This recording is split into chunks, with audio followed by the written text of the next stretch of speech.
Welcome Folks, I to have been promised compelling television today. welcome to Raw, folks. This is going to be the best. Well, it won't be the best episode of Raw because people only watch Raw for the jokes. They don't care about the actual content. They are here for the memes and the laughs. And I regret to inform you. For me, I'm willing to bet that those people are going to be very happy today. Oh. Because I'm not expecting quality content. Oh man, you are disgusting. We are here in the Richmond City Stadium. And let's run Monday. So why are you in the Richmond City Stadium exactly? Because I feel like it. It was a place we have not gone recently. I'm sure there are other places you haven't gone recently. Yes, but I chose this one. Why? Because the Mid-Atlantic. What's so special about the Mid-Atlantic? There was a small indie company there once. I don't know if you've heard of it. It was called it's called Raw. Raw? Yep. I hadn't heard of it. What was it like? And why is it significant to your brand? Wow, you are. When I told you to tear me a new one, this is not what I expected. I wasn't onwards. expecting you not to have an answer to such a simple question, personally. Why are you gonna be in New York? We're going to be in Madison Square Garden because it has an amazing atmosphere, and we've run the stadium. We've run the arena for the last 2 years. I have not been to Richmond recently. We like to spread our pro wrestling all over. But once again, as I previously mentioned, that is not a unique feature. But yes, it is. No, there are many other arenas or areas of the world where you have not been recently. Okay. So it is not a unique feature, correct? Okay, fine. This is the one that I chose because I looked at it and it was the one where I went, I don't remember going there. So it was completely random. Yes, as all things are. Your selection of arena tonight has no significance. Nothing ever has significance.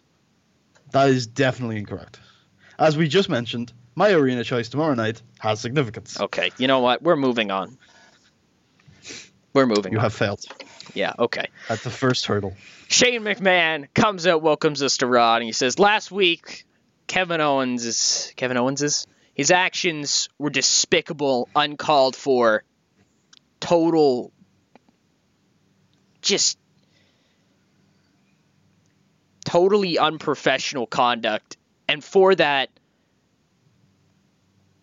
I think Kevin Owens, I think I'm going to suspend you up until WrestleMania. Because you need to fight in the main event for Monday Night Raw. On the other hand, Dad, last week you got a little nudge. A little push.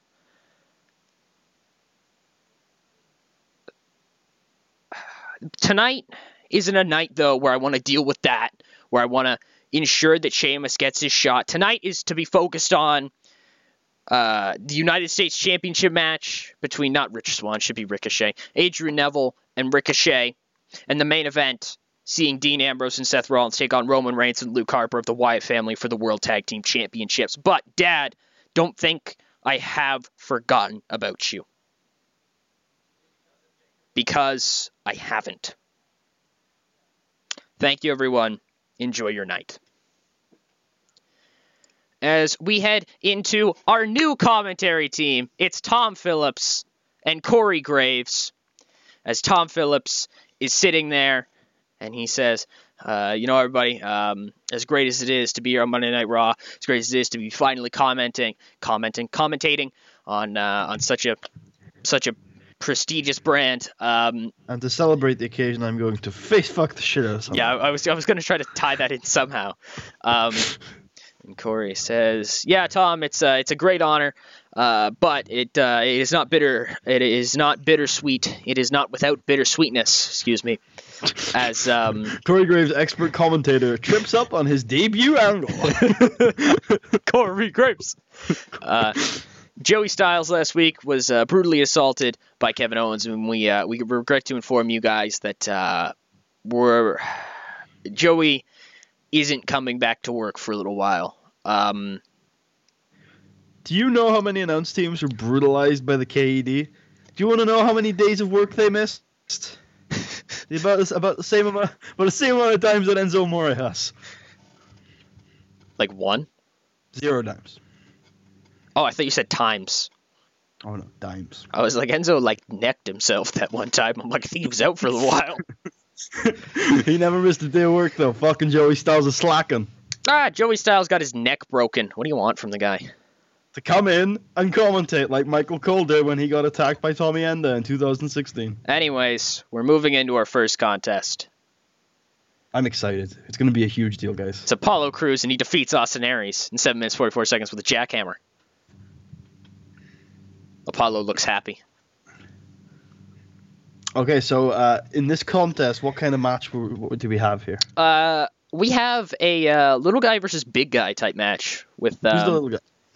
Aries.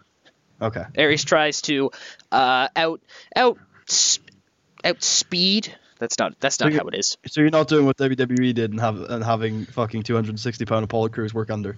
No. Okay, good. That's a good decision. I approve that.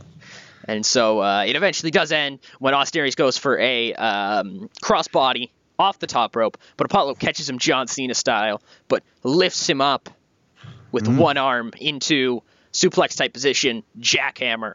1, 2, 3. Was there anybody at ringside for this match? I do not believe so. So Apollo went out there without his crew. He did go out there without his crew. Was his crew in there with him in spirit? Yes. What about Austin Aries? Was there anybody with him in spirit? No, he was alone.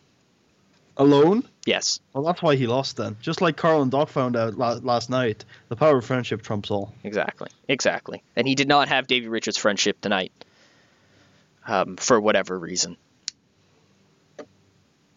As we head, Tetsuya Naito is okay. He passes by Eva Marie backstage. Tetsuya Naito has bandaged up his stab wound, and he's going to be in action next. Wait, how? What do you mean? How is he? He's got tape from a stab wound. From a stab wound, he just stabbed himself in the side. How small was the fucking knife? Like it's just like normal sized knife. Like are we talking a normal size fucking butter knife or a normal size fucking steak knife? Like, smaller than a steak knife. So what kind of knife we talking? I don't know. I don't know types of knives. Butterfly knife. But a butterfly knife? That was a pretty deep cut. No, he's all right. Wide cut. He's gonna keep Probably going. Lost a lot of blood. Yeah, he did. He was. Surely he went into hospital for that. Oh yes, he did go into hospital, but he's bandaged up. And they cleared him to be in a professional fighting environment. Yes. Less than a week later, after being admitted to hospital. Yes. Okay, suspension of disbelief and all that. As we have a promo from Adrian Neville, in which he says, "Ricochet, you've come back, and you've gone straight after me. You've gone after me, the King of Raw." How is he the King of Raw? Because that was his real world thing, Puddy, and I wanted to spin it, and it didn't really work because I don't have cruiserweights, okay? So he's not actually the King of Raw? No, he's not actually the King of Raw. That's not a real thing. Does he call himself the King of Raw? No. Okay. There's a one-off line to promo. But an incorrect one? Yes. Ricochet. So did he actually say it in this angle? Yes. Okay. Did someone call it on him later? What? He's talking bullshit. Yeah, but fuck it. Anybody can say anything. It's Monday Night Raw. Well, someone's going to call him on it. Maybe it's live, pal. Maybe Apollo next week's like, fuck you, fucking Adrian Hill, King of Raw. Where's your credentials? Did you win the King of the Ring tournament? It's not in the goddamn Raw Constitution. It's not in the goddamn Raw Constitution. In fact, the current King of Raw, by all accounts, would be Brock Lesnar. And he's on SmackDown. Anyways, Neville says, "Ricochet, you've come after me after I put you out, and now I'm going to have to do it again. Ricochet, I don't like doing things twice over, so, this little return you've got going on, it's going to be short-lived. Ricochet, if you'd just gone off, done your own thing, maybe found somebody else, stayed in the tag team division where you belong, You wouldn't be in this situation tonight where you're outmatched, outgunned, and going to be out-wrestled. And at the end of the day, this United States Championship is going to be where it will rest of time. Nice. And that's on the shoulder of Adrian Neville. Wait, it's going to be on his shoulder for the rest of time. Yes. Never going to take it off. Never. So in matches, he's going to have the U.S. title on his shoulder. Yes. You're going to do the red arrow while keeping Just stop it, Puddy. Stop it. You asked me. Los Ingobernables defeat the Ascension in 3 minutes 47 seconds when Tetsuya Naito, stab wound and all, makes Connor tap out with a Koji clutch. You should have told me he was cleared for a tag team match where he probably barely even tagged in. I did say he was in a tag team match. Yeah, but when you were justifying it, you were like, you didn't mention, they probably just cleared him because they knew he was going to be in a tag match. Fair enough, fair enough. You know? Also, like, La Sombra just beat the Ascension on his own, basically. Yeah, pretty much. The Ascension. Remember when they were getting Mega Puck? No. Anyways, Ricochet. Also, Tetsuya Naito is stale. People are sick of the Tetsuya Naito character. Ricochet says, Neville, you're right. You're right. Maybe coming back and going straight after you was a stupid idea. But at this point, I'm not looking at facts. I'm not looking at records. I'm not looking at the stats. I think I said stats already. Fuck it. Neville. Jesus. Ricochet, we're not allowed to swear on this show. Neville, I'm fighting with this. Sorry, I'm pointing to my rib cage. Your rib cage? It's supposed to be his heart, but rib cage. Okay. Neville, we were friends. Were they, though? We were friends. And you can demoralize as much as you want. It's not demoralize. You can discredit it as much as you want. You can try to justify your actions saying it was all business. You know it wasn't. You know there was more there. At the end of the day, you did everything. We did everything. And you threw it all away because you saw an opportunity to get ahead. Maybe you're right. Maybe we weren't friends. Because I'm not sure I'd ever want to be a friend with somebody like you. What a heel. Adrian Neville makes his way to the ring for the semi-main event of the evening as he flies to the ring with like zip lines and they snap and he falls and he breaks his neck and he dies in the middle of the ring. But the U.S. title is still on his shoulder. He gets revived though. He's going to be okay. And we get ready for the match. Come on, my hero Neville. 85B plus as Neville defeats Ricochet by pinfall to a handful of tights as he makes defense number 3 of his United States Championship. No psychology. None. Just flips. Shane McMahon comes out and says, now hold on there, player. Neville, I've been seeing that tricky shit you pulling, dog. I ain't having none of it. Ricochet, yo, getting your rematch, but this time, holla holla, it's gonna be at the shows of shows, daddy. I don't even know what this is anymore. This is not Teddy Long, holla. It's going to be at WrestleMania, so I'm booking it in right now. Adrian Neville, you want to play your tricky games? You can play your tricky games all you want, but I'm going to get an equalizer for you at the WrestleMania pay-per-view. Adrian Neville versus Ricochet, United States Championship on the line. No disqualifications, playa. Holla, holla. Holla. Stacked card. Stacked card already. Whew. That is we have our first match card. confirmed for Mania. No, that's not true. We Sami Zayn versus Chris Hero versus. We will book that later, folks. Ignore what Puddy's saying. It's confirmed. I don't know what voice that was, but that was amazing. It was pretty amazing. I can't give you any shit for that. It was a great segment, great angle, great story. I'm looking forward to it. Vince McMahon is backstage, and Byron Saxton goes up to him and he says, Vince, Playa. How are you feeling? How are you feeling about, Shane, your son Shane's words earlier? And Vince says, well, damn it, I retained this title last week, damn it. And I don't care what Shane does, because anybody steps up, I'm going to put him down. Just like I put down my daughter. And Stephanie's like, Dad, no, that didn't happen. Vince says, it's my time now. I'm a dick fellow. I've been overshadowed now by has-beens and kiss-asses for too long. To be the man, you've got to beat the man, and I've never had to beat a man because I was the man since day one. Damn it. Are we going to get a Ric Flair return from the dead? As we head into a matchup, as Rich Swann defeats Dolph Ziggler in 4 minutes, 1 second by pinfall with a rich kick. Is the rich kick a super kick? Shit! It's Kevin Owens, and he comes out dragging a beaten and bloodied Byron Saxton by the collar. He suspended? Yes! He tosses Byron down onto the ramp, stands in front of him, and he turns back to the stage. He says, Shane, I know you're hiding back there. I know you're cowering because you know that what I did to Byron I can do to you. Shane, you can't suspend me. Actually, you can. People have tried. Suspend me. It's not going to matter. I'm going to show up every single week.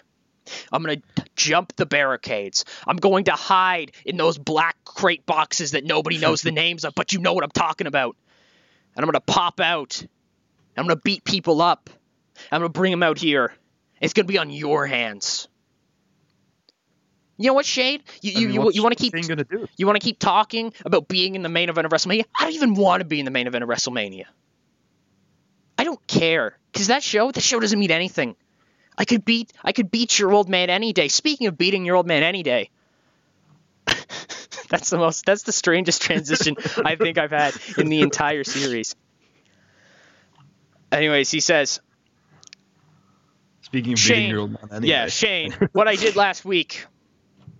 Vince, what I did last week. Everyone, what I did last week. Yes, Kevin. I helped Vince McMahon retain his championship. Why, though? Why, Kevin? Why would you do that? That's weird. First of all, nobody outsmarts Kevin Owens. The reason why Shane McMahon wants the belt off Vince McMahon on somebody like Sheamus is because somebody like Sheamus would actually have a chance. Shane McMahon knows that if I go into WrestleMania, I'm going to beat his 70-year-old dad to a pulp, and I'm going to be his champion. And he knows he can't control me.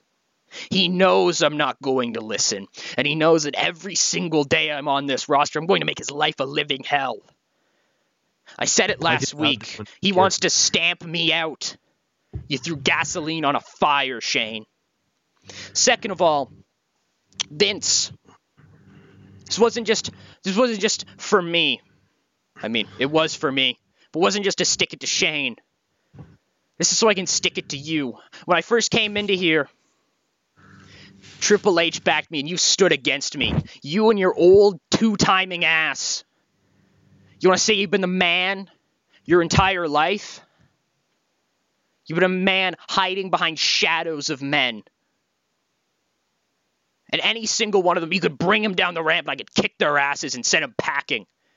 I've been through more bloodbaths, I've been through more wars than you've seen in your old ass life. So Vince, at WrestleMania, I'm going to beat you. I'm going to get vengeance. Because remember Vengeance? 2016? 16? Yeah? Was it 16? It was the very first Vengeance. Exactly. Was that Randy Orton versus Kevin Owens, or was that SummerSlam? I don't remember. Shit. It happened at both shows. Okay. At Vengeance at SummerSlam, where I was beaten for the title. And I'm not going to lie. Randy Orton was the better man on that night. Then at SummerSlam, where I was the better man. And I won that belt. I adapted. And at the end of the day, anyways, what happened? You told Seth Rollins to go out there, and you told him to come after me, and he did. He did. And then you kept me away from the title. You threw your son-in-law at me, despite the fact that he backed me. I've realized something now that I should have realized then. I'm Kevin Owens. I don't need anybody's backing. So Vince, come WrestleMania, I'm going to stomp on you. I'm going to stomp on your belt. I'm going to piss on this company, on this brand. And Shane McMahon, I'm going to destroy everything you love. And now finally security shows up and is like, okay, you gotta leave, and he leaves. So, Kevin Owens. Backstage, just before our main event, Dean Ambrose and Seth Rollins assault Bray Wyatt. They've evened the odds. It's 2-on-2. They leave Bray down and out. There's nobody that can stop them now. Ambrose and Rollins are going. Well, I mean, there are. It's Roman and Harper, but like, it'll be a straight match. Odds. It'll be a straight match. This As is the first time in which the Wyatt family is going to have to fight on real terms. Except for, all those other times. And Roman and Luke make their way to the ring. And you should suspect at this point with the Wyatt family, it's never fair turns. Fair turns? Fair terms. As Eric Rowan returns from injury, attacks Seth, attacks Dean, and Roman and Luke defend their championships. And just like they always do, the Wyatt family plays the numbers game. And now, finally, at the show, Randy Orton's in the middle of the ring. He says, Steve, I've been waiting all night, Steve. Steve, where is this guy, Steve? Why am I saying Steve so much, Steve? I don't know. Randy Orton has become Seth Rollins. Yep. Yes, totally. 1,010%. He says, Steve, why don't you just come on out here and admit that you have nobody? And you come out here and you take your beating like the old-ass fucker you are. And Stone Cold comes out on the stage and he says, Orton, you think I'd bluff good old Stone Cold? You're right. I was bluffing. At the time. Last week, I did go all over the world. In just 6 days. And I found the best talent possible. I paid top dollar for him. He made it rain. Sure. And Randy Orton, you're about to meet him. People call him phenomenal.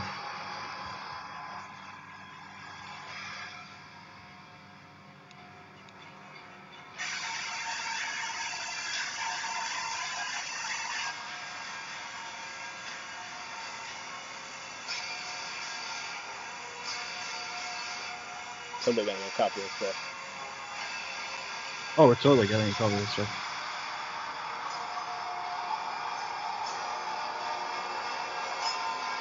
I think like a picture of the universe is on the Tron at this point. Zooms in on those balls being held tonight. And a man strikes the post.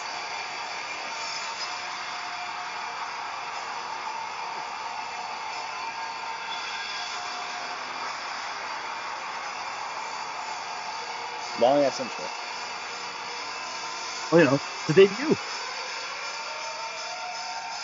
It's confused. Who is it?